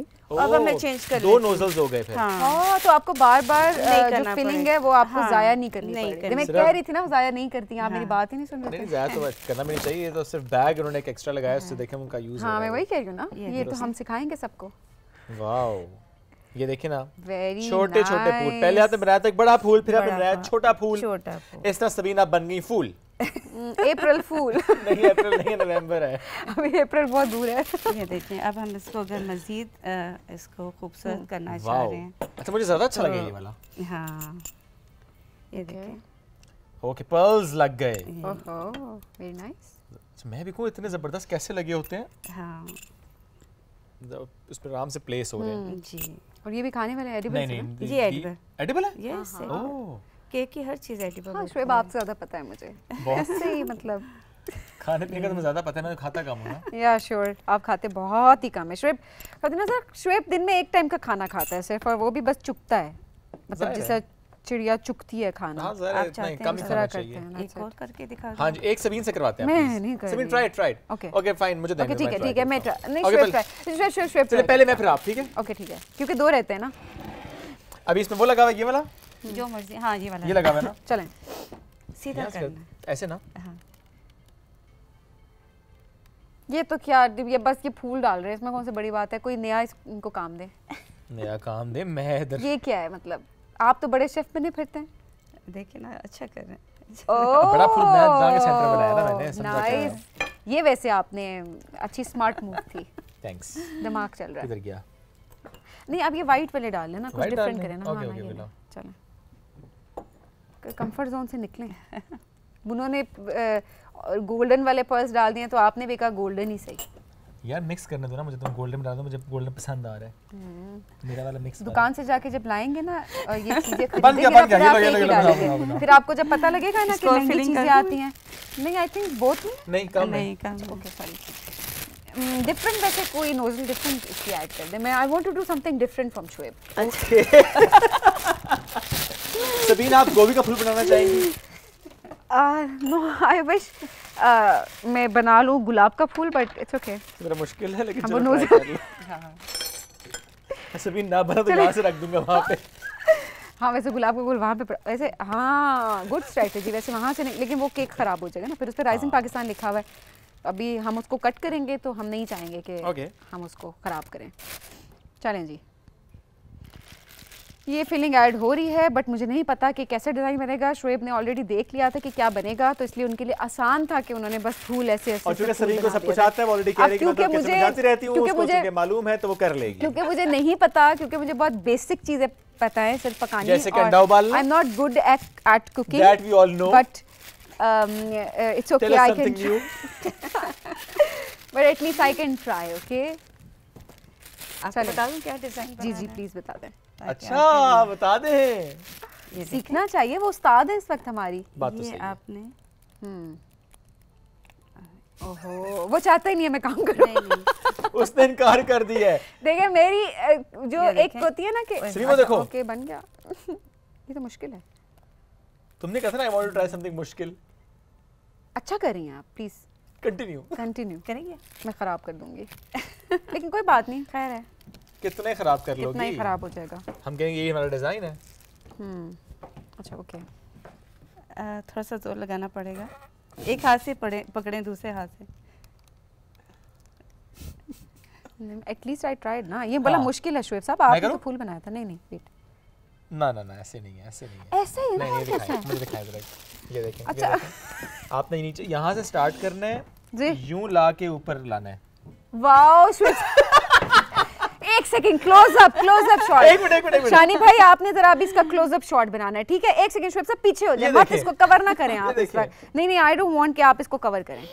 ये देखें, अच्छा जी ये देखें जी, क्लोज बनाए पहले। मैं जरा इसको ना बहुत अच्छे से दिखाना चाहती हूँ कि इन्होंने क्या किया। ये अब आप इसमें से जो खराब तरीन है ना, खराब तरीन जिसमें पूरी क्रीम ऐड हो चुकी है एक ही फूल के अंदर, वो शोएब साहब ने बनाई है। ये मेरा ये हमने सिग्नेचर दिखा स्टाइल दिया। है। ये सिग्नेचर स्टाइल है, बट आपने किया क्या है? यार फूल को ज्यादा पानी दे दिया उस तरफ मैंने। आपने एक्स्ट्रा ही पानी उसको दे दिया, वो बेचारा भी डर। Excess of everything is bad, and this is the best Sabeen ये example फूल of ज्यादा देर तक रहेगा, फ्लफी रहेगा। नहीं, excess of everything is bad. देखिए मतलब what have you done? Oh my god. Oh मेरे कपड़े इट्स खराब हो ओके, गए। It's okay. चलें जी, दैट्स it's ग्रेट okay, जी, it's okay. जबरदस्त सेगमेंट। सबीन आप अपने उसको साफ करें, and thank you please. Very much जी for joining us today. It's great having you. एक बस छोटा सा सवाल है कि इस को जिस तरह से लेकर चल रहे 3 सालों से, कितना अच्छा बिजनेस है ये, जो खवातीन घर बैठे करना चाहती हैं, जिनको बेकिंग कुकिंग का शौक है, कर रही होती हैं, लोग तारीफ कर रहे होते हैं, प्रोफेशनल लेवल पे ले जाएं तो is it a good source of income as well? जी बिल्कुल अच्छा है। अगर आप इसको, आजकल सारा डिजिटल का दौर है। Yes. जब तक आपका अच्छा आप उसको मीडिया, सोशल मीडिया को लेके चलेंगे ना, जितना अच्छा आपका सोशल मीडिया होगा उतना आपके ज़्यादा ये जो सा होगा। सारी बात प्रोजेक्शन की होती Yes. है कि कि हाउ अगर- you project your items, your Yes. Product. Absolutely. I जैसे think कि दूसरा- फोटोग्राफी है, कुकीज है, फोटोग्राफी है उसकी, कितना अच्छा प्रेजेंटेबल के जब आप देखें तो उससे टेम्पटिंग लगे आप अपने खाने। अगर आप केक थोड़ा सा कैमरा पे दिखाना भी चाहें तो। ऑफ कोर्स भी आगे से जो आपकी जब आप दिखा दें, Okay. थोड़ा सा एक्सपर्टीज है और हाँ, आपने ये that's it. Okay that's nice. Rising Pakistan यहाँ से कर लेता हूँ इसको। हाँ ये बेस्ट आ रहा है। ये देखिए जी कितना खूबसूरत ये केक है, और इस पे लिखा हुआ है जी राइजिंग पाकिस्तान। मेरा ख्याल है सेगमेंट को शोएब एंड करते हैं केक कटिंग से। केक कट करते हैं जैसे अपने सबीन। अब जिसने जाना है नीचे। अभी आप बड़े चैलेंज में के बस गया ओ क्या मेहनत खराब। शुभ साहब बस आप बस, लोगों ने बस, खाना बस। था ना यहाँ से। आप इतने लोगों ने जज्बात खाना- यहाँ से पकड़ा हुआ आपने था। नीचे से वो प्लेट पकड़ी हुई है, ऊपर से केक जो है ना नीचे केक जा पकड़ो। सकता है। केक नहीं पकड़ सकते। इतने एक्सपेरिमेंट्स नहीं चाहिए, उन्होंने पता नहीं कितनी मेहनत करके बनाया है ये। चलिए जी केक कटिंग करते हैं। इससे ओके प्लीज, आप दोनों बुजुर्ग हैं। नहीं जी आप करें प्लीज। नहीं सबीन सब आप आप आ जाएं, आप आ नहीं, जाएं। सबीन, It's okay, आप, it's okay। नहीं, आप शुभ आई इंसिस्ट आप करीब खड़े हुए। चलिए जी शोएब केक कटिंग कर रहे हैं राइजिंग पाकिस्तान। जितने लोग हमारे स्टूडियो में हैं, राइजिंग पाकिस्तान की गूंज होनी चाहिए सो दैट हम सेगमेंट को एंड करें। चलिए जी 1 2 3। Rising Pakistan. क्या बात है। Very nice. Do we have spoon? I think हम ये ब्रेक में खा लेते हैं। नाज़रीन, हम बढ़ते हैं ब्रेक के जाने। बहुत शुक्रिया आपका प्रोग्राम में हमें ज्वाइन करने के लिए। Thank you so much. Stay with us जी।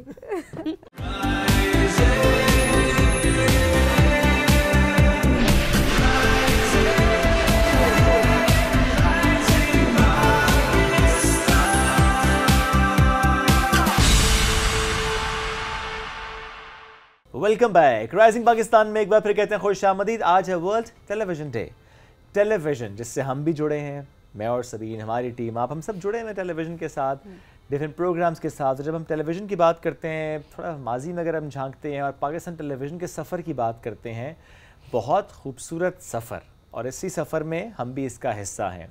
ड्रामे की बात करें, एंटरटेनमेंट का जब हम जिक्र कर रहे हैं, मजहबी प्रोग्राम्स की बात करें, बच्चों के कंटेंट की बात करें, सुबह से लेके रात गए तक जो प्रोग्राम्स की हम बात करें, तो जिस तरह से पीटीवी ने एक बेंचमार्क सेट किया, और फिर ज़ाहिर है पिछले कई सालों से जिस तरह प्राइवेट मीडिया और उसका सामने आना, और कहाँ से लोग आए और कहाँ से लोग उसमें शामिल हुए, तो Pakistan television was the home जिसने इन लोगों को वहाँ तक पहुँचाया। फिर बहुत से इदारे बने, कितने लोगों को नाम दिया है इस प्लेटफॉर्म ने, इस टेलीविजन ने कितने लोगों को नाम दिया। आज प्राइवेट चैनल्स पे वो सब काम भी कर रहे हैं और ऑब्वियसली अपने टैलेंट की वजह से वहाँ पर मौजूद हैं।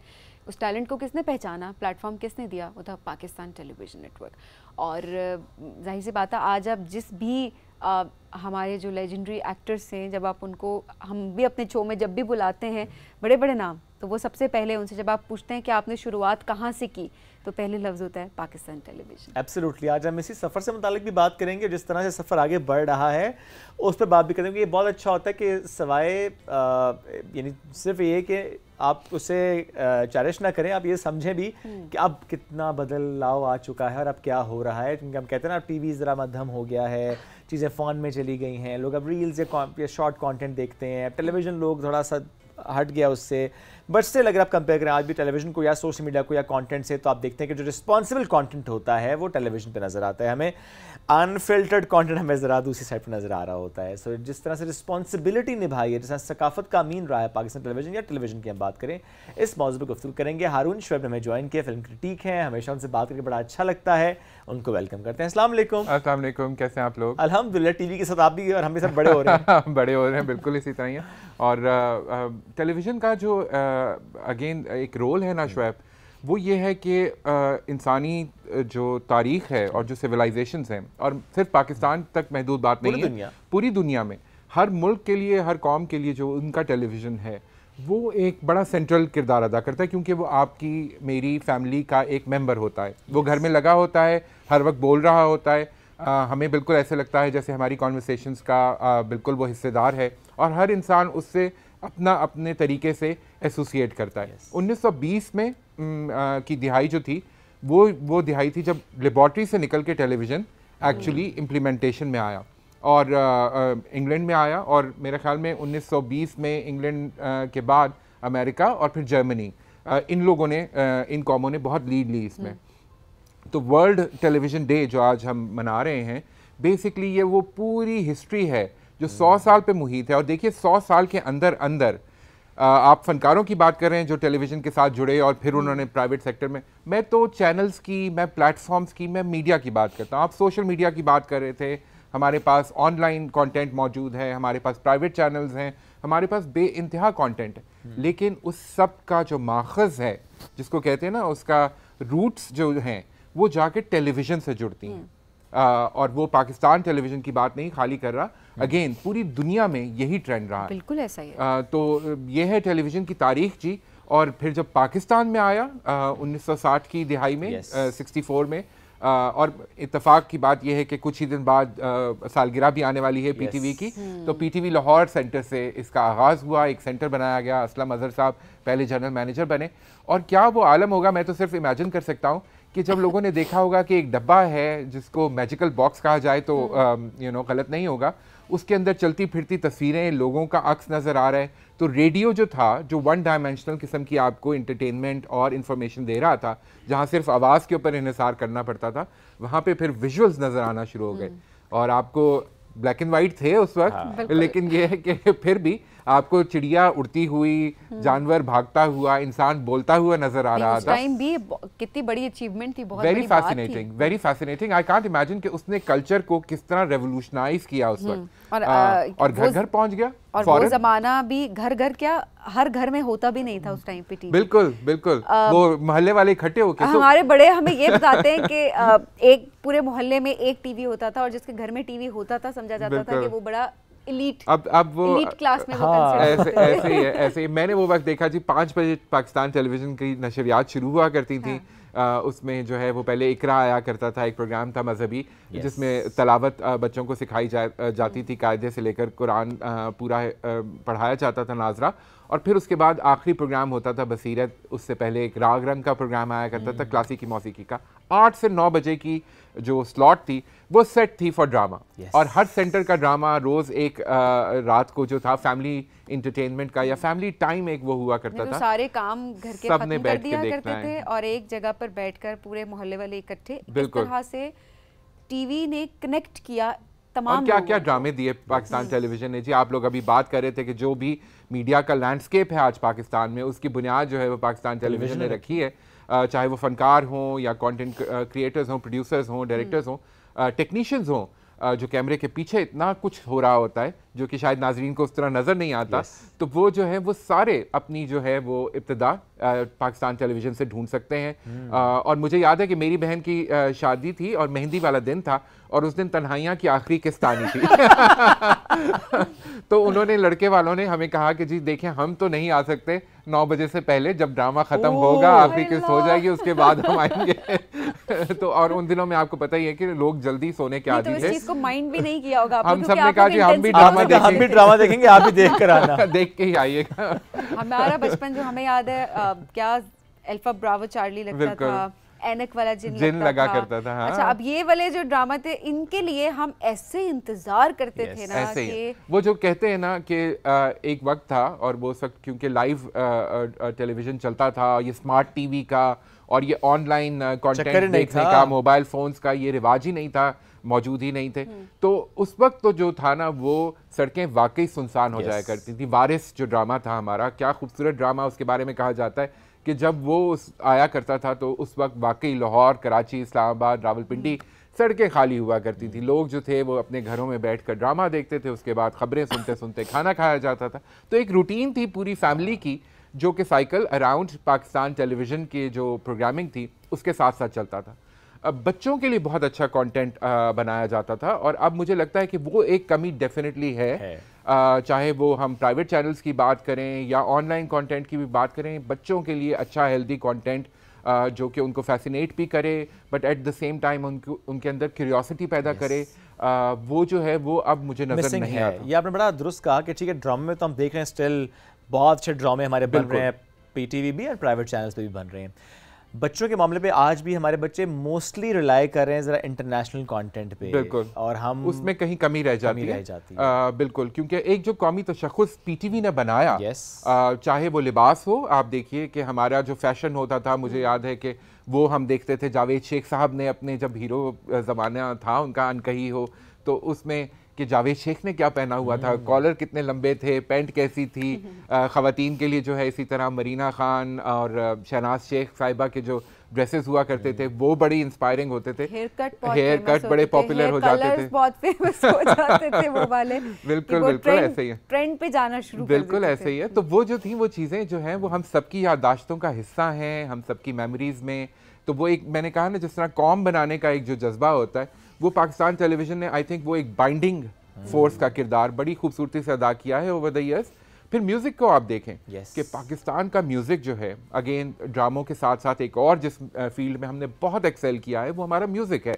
और म्यूज़िक में हमने किस खूबसूरती से पाकिस्तान टेलीविज़न ने जो है वो अच्छा म्यूज़िक प्रोजेक्ट किया और ट्रेंड्स को फॉलो किया। आप ये देखिए कि हम आज बात करते हैं कि जी बड़ा एक्सपेरिमेंटल म्यूज़िक है, मॉडर्न म्यूज़िक है, पॉप म्यूज़िक हो, यू नो, ये यूथ का जो म्यूज़िक है वो भी पाकिस्तान टेलीविजन ने बड़े खुले दिल से अडॉप्ट किया। कितने बड़े बड़े नाम यंग तरंग मुझे याद आता है, बिल्कुल म्यूजिक के पर्सपेक्टिव से बिल्कुल। बात करें, शेखी साहब आया करते थे, आलमगीर हुआ करते थे, नाजिया हसन साहिबा जो थी वो पाकिस्तान टेलीविजन के साथ एसोसिएटेड रहीं। इसी तरह आप बॉय बैंड्स देखें जो भी पाकिस्तान में आए उन्होंने अपना आगाज़ पाकिस्तान टेलीविज़न से किया। बिल्कुल। तो म्यूज़िक के अंदर बहुत बड़ी कंट्रीब्यूशन है। और फिर आर्काइविंग, ये एक बहुत बड़ा अहम हिस्सा रहा है पाकिस्तान टेलीविज़न की हिस्ट्री का, कि अच्छा म्यूज़िक, अच्छा कंटेंट पाकिस्तान का जो विरसा है उसे महफूज रखा, वो महफूज किया है। तभी तो कई सालों बाद में नुसरत फ़तेह अली खान के नए मैडम नूर जहाँ को सुनना हो, नुसरत फ़तेह अली खान को सुनना हो, मेहदी हसन साहब को सुनना हो, किसी अच्छे बड़े आर्टिस्ट की आवाज़ अगर आपको चाहिए तो वो पाकिस्तान टेलीविज़न के ख़जाने में मौजूद है। कितने फेमस सॉन्ग्स ऐसे हैं जो हम सुनते हैं लेकिन हमें ये नहीं पता कि वो जो प्रोडक्शन थी वो गाने बने ही इस प्लेटफॉर्म। बिल्कुल। अब वो मुझे लॉन्ग गवाचा याद आ गया मुसरत नज़ीर साहिबा का। मुझे याद है वो प्रोग्राम जब आया था तो हम सब देख रहे थे, इतनी खूबसूरत ग्लैमरस खातून, इतना कैची सॉन्ग, और फिर वो सॉन्ग ऐसा पॉपुलर हुआ कि वो जो है वो अब आज के बच्चे भी लॉन्ग गवाचा को जानते हैं। अभी पिछले दिनों मैं देख रहा था, एक टैलेंट शो हो रहा था, उसमें वो बच्ची जो थी वो ये गाना गा रही थी, तो मैं देख रहा था कि मतलब ये गाना आज भी रेलेवेंट है इसी तरह ही। तो ये खूबसूरती है जी उस आर्ट की, उस कंट्रीब्यूशन की, उस क्रिएटिविटी की जो पीटीवी दिखाता रहा है। इसी तरह मजहबी प्रोग्रामों की आपने बात की, स्पोर्ट्स एक बहुत अहम शोबा रहा है, और पाकिस्तान टेलीविज़न पूरे खित्ते में नहीं दुनिया में उन टेलीविज़न चैनल्स में रहा है जिन्होंने स्पोर्ट्स की कवरेज, लाइव कवरेज में हमेशा एक स्टेप आगे रहे हैं। पाकिस्तान ने जब लाइव कवरेज दिखानी शुरू की स्पोर्ट्स इवेंट्स की ऑस्ट्रेलिया से, यूरोप से, तो उस वक्त इस खित्ते के दूसरे टेलीविज़न चैनल दूसरे मुल्कों में लाइव स्पोर्ट्स नहीं दिखा पा रहे थे। तो पाकिस्तान के टेक्नीशियंस, टेक्नोलॉजी, जो हमारे टेलीविज़न चैनल्स थे, जिस तरह हमारा नेटवर्क फैला है, और आप देखिए कि विद इन 4-5 ईयर्स 64 में लाहौर में जब ये छोटा सा एक सेटअप लगा था पाकिस्तान टेलीविज़न का, with in 4-5 years Quetta, Karachi, Islamabad, Peshawar और ढाका उस वक्त तो सब ये television channels with in 5 years establish हो चुके थे। और पीटीवी स्पोर्ट्स की आप बात करें, पीटीवी स्पोर्ट्स अभी तक सबसे टॉप स्पोर्ट्स के चैनल्स में वो कंसिडर किया जाता है। बिल्कुल। और उसकी ऑडियंस, मतलब हमें जब देखना हो कि अच्छा लाइव मैच आ रहा है, पीटीवी स्पोर्ट्स लगा। अच्छा, फिर न्यूज़ की बात करते हैं थोड़ी सी। अब हम देखते हैं कि मंजरनामा काफ़ी बदल गया है, न्यूज़ कवरेज का स्टाइल बहुत बदल गया है, उसकी चीखना चलाना बहुत आम हो गया है, एडिटोरियल पॉलिसीज बदल गई हैं। बिल्कुल, इट्स फाइन। मुझे लगता है कि दौर के साथ साथ बहुत सारी चीज़ें चेंज होती हैं क्योंकि आपकी ऑडियंस चेंज होती है। हाँ, वो सनसनी पे मैं बिलीव नहीं करती, आई टोटली एग्री कि सनसनी नहीं फैलानी चाहिए, बट हाँ, अंदाज और सभी यार्ड स्टिक देखें ना, अगर आप जो डिसेंसी की यार्ड स्टिक पीटीवी ने बना दी है, अभी भी अगर जो अच्छे बोलने वाले हैं, अच्छे खबर सुनाने वाले हैं, जिनकी बात सुन के आपको लगता है ये क्रेडिबल बात कर रहा होगा, वो वही स्टाइल फॉलो करेंगे जो कि पाकिस्तान टेलीविजन ने सेट कर दिया है। और बाकी जो चीखना चिल्लाना है वो एंटरटेनमेंट वैल्यू तो उसकी होगी, लेकिन क्रेडिबिलिटी, ऑथेंटिसिटी और उसके ऊपर बिलीवेबिलिटी, ये चीज़ें जो खबरों के लिए बहुत अहम हैं, वो फिर पाकिस्तान टेलीविजन ने पाकिस्तान में कम से कम उसका स्टैंडर्ड जो सेट किया है वो आज तक वही फॉलो हो रहा है। और ये again going back to the advent of television globally, BBC ने, क्योंकि ये सबसे पहले बीबीसी ने ये सर्विस शुरू की और बीबीसी जो पहला टेलीविजन नेटवर्क था वो इस्टेब्लिश हुआ, तो वहाँ से मेरे ख्याल में ये जिला पड़ गई थी कि जब टेलीविज़न खबर सुनाएगा, चाहे वो किसी भी मुल्क में होगा, तो वो टेलीविज़न पूरी रिस्पॉन्सिबिलिटी से सुनाएगा, पूरी फैक्ट चेकिंग से सुनाएगा, और उसके अंदर जो है वो अगेन लोगों को इन्फॉर्म करना वो ज़्यादा अहम होगा बजाय इसके कि ओपिनियंस उसमें दिए जाएं। तो वो जो है वो पाकिस्तान टेलीविज़न ने भी अडॉप्ट किया, और क्या खूबसूरत नाम टेलीविज़न न्यूज़कास्टर्स जो कि रहे हैं पाकिस्तान टेलीविज़न के साथ एसोसिएटेड, चाहे वो उर्दू की बात करें या अंग्रेज़ी की बात करें। और इनफैक्ट आज भी उनकी अगर किसी ने सीखना हो तो उनके पुराने क्लिप्स निकाले जाते हैं, चाहे वो अंग्रेज़ी का तलफ़्फ़ुज़ हो चाहे उर्दू का तलफ़्फ़ुज़ हो।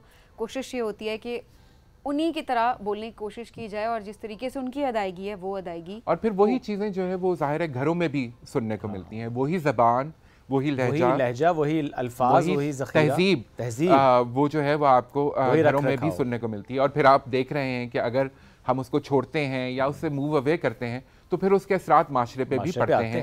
बिल्कुल। तो पाकिस्तान टेलीविज़न ने वो एक बहुत अहम किरदार अदा किया, और अब माशाल्लाह जो है वो एक बुके है पाकिस्तान टेलीविज़न का।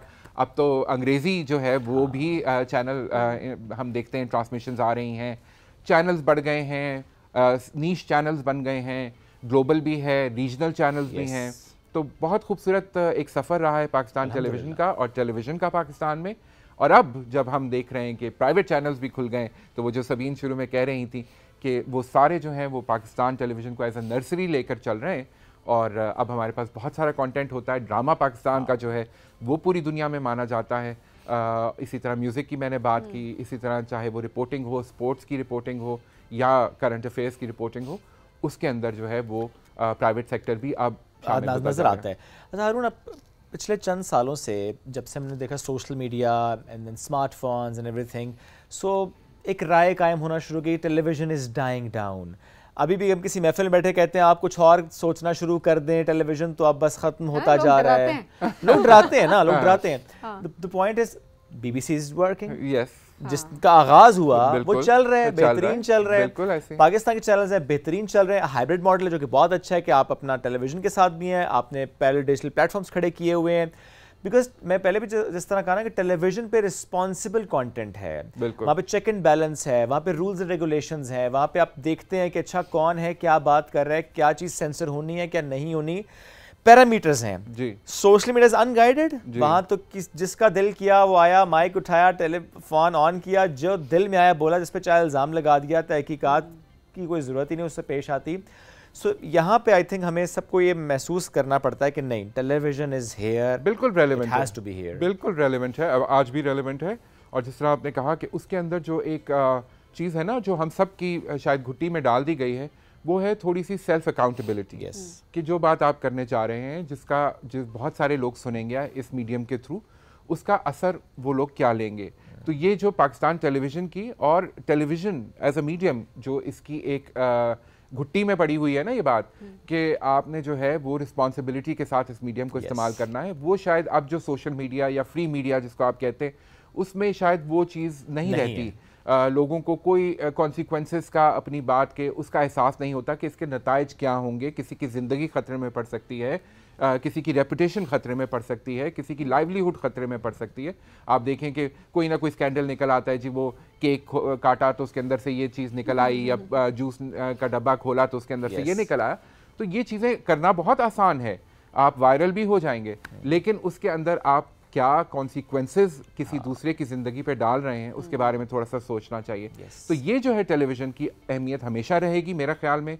अगेन मैंने जिस तरह कहा, तरक्की हो रही है, टेक्नोलॉजी नई नई आ रही है, आप अपने वक्त पे देख सकते हैं। अब 8 से 9 अगर ड्रामा जो है वो नहीं आप देख पाते, तो आप जो है वो अपने टाइम पे देख सकते हैं। तो अब मेरी बहन की जो शादी थी, अगर उस वक्त ये टेक्नोलॉजी होती है, हम उनको कहते हैं आप आ जाएं, रात को जाके बाद में देख लेंगे रात को देखिएगा। लेकिन अब क्योंकि अब हमारे पास ये चॉइस है, तो चीज़ें ज़ाहिर है टेक्नोलॉजी के साथ बेहतर हुई हैं, उनकी आसानियाँ भी पैदा हुई हैं, लेकिन जो एसेंस है, जो कंटेंट है, वो जो है वो अभी भी ऑथेंटिक आपको टेलीविजन चैनल्स पे ही नजर आएगा। बिल्कुल ऐसा ही है। हारून, अपना फेवरेट कोई प्रोग्राम, ड्रामा जो कि आपको फौरन से क्लिक करता हो कि ठीक है बहुत ही अच्छे काम हुए, लेकिन ये एक सबसे दिल के करीब था? और मेरे ख्याल चूज करना मुश्किल होगा, राइट? मुश्किल, बहुत बहुत मुश्किल, बल्कि नामुमकिन। बता दें हमें। हाँ, टॉप 3 शायद सोचे जा सकते हैं। अच्छा, मैं क्योंकि जाहिर है उसको एक क्रिटिक की नज़र से देखता हूँ, तो मैं हमेशा ये सोचता हूँ कि उसमें कंटेंट के हवाले से, स्टोरी लाइन के हवाले से, और उसके फिर अगेन कॉन्सिक्वेंसेस माशरे पे क्या हो रहे हैं, किस तरह उसका इम्पैक्ट आ रहा है। तो अगर मैं शुरू से देखना शुरू करूँ, एक ड्रामा था एन रैंड का, नॉवेल की अडेप्टेशन थी, तीसरा किनारा के नाम से, जो कि हमारे जो सायरा काज़मी और राहत काज़मी साहब का पेयर था, बहुत ही खूबसूरत लोग।